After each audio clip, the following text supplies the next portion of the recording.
Formula ఈ car race కేసులో కేటీఆర్ విచారణ జరుగుతోంది. 5 గంటలకు పైగా కేటీఆర్ ను ఏసీబీ అధికారులు విచారిస్తున్నారు. IO officer Majid Khan, ACB joint director Rituraj, director Tarun Joshi KTR ను ప్రశ్నిస్తున్నారు.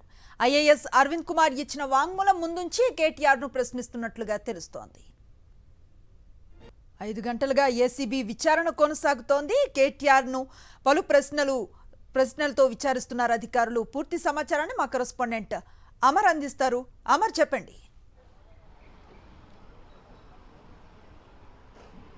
అనుశ్రీ, ఫార్ములా ఈ కార్ రేస్లో 4 గంటలుగా కేటీఆర్ విచారణ ఏసీబీ ప్రధాన కార్యాలయంలో కొనసాగుతుంది. ముఖ్యంగా 4 గంటల పాటు సుదీర్ఘంగా ఆయన్ని ప్రశ్నించారు. కేటీఆర్ ఏదైతే ఎంఏయుడితో పాటు హెచ్ఎండిఏకి సంబంధించి మున్సిపల్ శాఖ మంత్రిగా ఉన్న సమయంలో ఈ ఫార్ములా ఈ కార్ రేస్ అనేది నిర్వహించారు. మొత్తం సీజన్ 9, 10, 11, 12 మొత్తం 4 సీజన్స్ ఇక్కడ నిర్వహించాలనుకున్న క్రమంలోనే ప్రభుత్వంతో మొదలు అంటే త్రైపాక్షిక ఒప్పందం కుదుర్చుకున్నారు. ఒప్పందం కుదుర్చుకున్న తర్వాత ఆ సీజన్ 9 అనేది మొదలుపెట్టారు. హుస్సేన్ సాగర్ ప్రాంతంలోనే ఇప్పటికే హెచ్ఎండిఏ దీనికి సంబంధించి ఏర్పాట్లు కూడా చేసింది. సీజన్ 9కి పూర్తిస్థాయిలో దిగ్విజయంగా ఏదైతే సీజన్ 9 కూడా పూర్తి చేసుకున్న సమయంలో సీజన్ 9లో స్పాన్సర్షిప్గా ఉన్నటువంటి ఫార్ములా ఈ ఆపరేషన్కి సంబంధించిన కంపెనీలకు అనుబంధంగా ఏదైతే స్పాన్సర్షిప్ ఉన్న ఏసీ నెక్స్ట్ జెన్ కంపెనీ ఉందో ఆ కంపెనీ సీజన్ 10కి వచ్చే వరకు నిరాకరించింది. దీంతో నిరాకరించిన తర్వాత ఆ రేసు నుంచి సీజన్ 10లో వైదొలిగిన తర్వాత ఆ శాఖపరమైన చర్యలు ఎందుకు ఏసీ నెక్స్ట్ కంపెనీ మీద తీసుకోలేదన్న అంశానికి సంబంధించి ప్రస్తుతం కేటీఆర్ అయితే ప్రశ్నిస్తున్నారు. ఏదైతే మొదలు త్రైపాక్షిక ఒప్పందం జరిగిందో సీజన్ 9, 10, 11, 12 ఇలా 4 సీజన్కి సంబంధించి ఒప్పందాల మేరకు తప్పనిసరిగా ఒప్పందం చేసుకున్న కంపెనీ ఉండాలి. కానీ ఎందుకు ఉండలేదన్న అంశానికి సంబంధించి ప్రస్తుతం కేటీఆర్ అయితే ప్రశ్నిస్తున్నటువంటి పరిస్థితి నెలకొంది. అయితే త్రైపాక్షిక ఒప్పందం ప్రకారం తప్పనిసరిగా రూల్స్ అండ్ రెగ్యులేషన్ ఎంఓయూ ప్రకారం నిబంధనలు పాటించాలి. కానీ ఎక్కడ కూడా నిబంధనలు పాటించని కంపెనీపై ఎందుకు చర్యలు తీసుకోలేదు? ఆ కంపెనీకి మీకున్న సంబంధం ఏంటి? ఏసీ జెన్ నెక్స్ట్ కంపెనీ అనేది గ్రీన్కోకు అనుబంధ సంస్థ కావడం, ఇప్పటికే గ్రీన్కో ఎలక్షన్ల సమయంలో బాండ్ల రూపంలో బీఆర్ఎస్ పార్టీకి అందజేసింది. అయితే ముందస్తు ఒప్పందం మేరకే ఈ ఎలక్ట్రల్ బాండ్ల వ్యవహారం నడిచిందనేది ప్రస్తుతం ఏసీబీ ఆరోపిస్తున్న నేపథ్యంలో ప్రస్తుతం ఎలక్ట్రల్ బాండ్ల వ్యవహారం కూడా చర్చకు వస్తున్న నేపథ్యంలో వీటి గురించి కూడా ప్రస్తుతం కేటీఆర్ని ఏసీబీ అధికారులు ప్రశ్నిస్తున్నారు. అయితే ఎఫ్ఈఓ కంపెనీలకు సంబంధించి ఇప్పటికే ఏసీబీ కేసు నమోదు చేసిన తర్వాత A1 కేటీఆర్ని, A2గా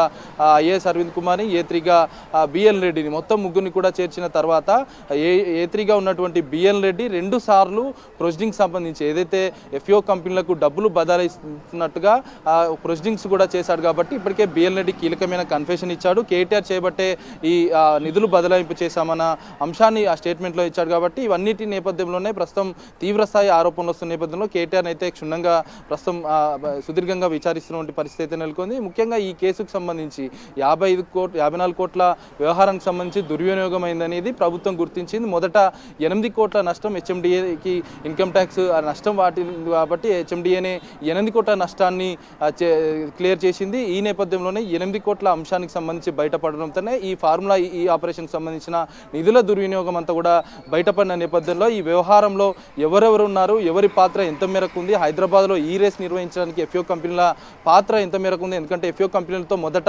టచ్లోకి వచ్చింది కేటీఆర్ అయినా లేకుంటే ప్రభుత్వం తరపున ఎవరు వచ్చారన్న అంశానికి సంబంధించి ఎఫ్ఓ కంపెనీలకు సంబంధించి ఇప్పటికే పలు దఫాలుగా ఎఫ్ఓ కంపెనీలను వర్చువల్గా ఇటు ఏసీబీ ప్రధాన కార్యాలయానికి పిలిపించి కూడా విచారించిన నేపథ్యంలో వాళ్ళ దగ్గర నుంచి తీసుకున్నటువంటి డాటా ఆధారంగా ఇప్పటికే కీలకమైన ఆధారాలను నివేదికను సిద్ధం చేసుకొని ప్రస్తుతం కేటీఆర్ని అయితే ప్రశ్నిస్తున్నారు. 4 గంటలు గడుస్తుంది. 4 గంటలుగా సుదీర్ఘంగా ఆయన మీద ప్రశ్నల వర్షం అయితే ఏసీబీ అధికారులు కురిపిస్తున్నారని చెప్పుకోవచ్చు. ఎందుకంటే ఆ గ్రీన్కో కంపెనీకి సంబంధించిన అనుబంధ సంస్థలో ఎలక్ట్రల్ బాండ్ల వ్యవహారం ప్రస్తుతం రాజకీయ వర్గాల్లో కూడా హాట్ టాపిక్గా మారిన నేపథ్యంలో ఈ వ్యవహారాలన్నిటిపైన ప్రస్తుతం కేటీఆర్ని అయితే ప్రశ్నిస్తున్నారు. కేటీఆర్ని విచారించి ఆయన స్టేట్మెంట్ రికార్డు చేసిన తర్వాత అతని విచారణ అనంతరం ఏసీబీ ప్రధాన కార్యాలయం నుంచి కూడా బయటికి పంపే అవకాశాలు అయితే కనబడుతున్నాయి.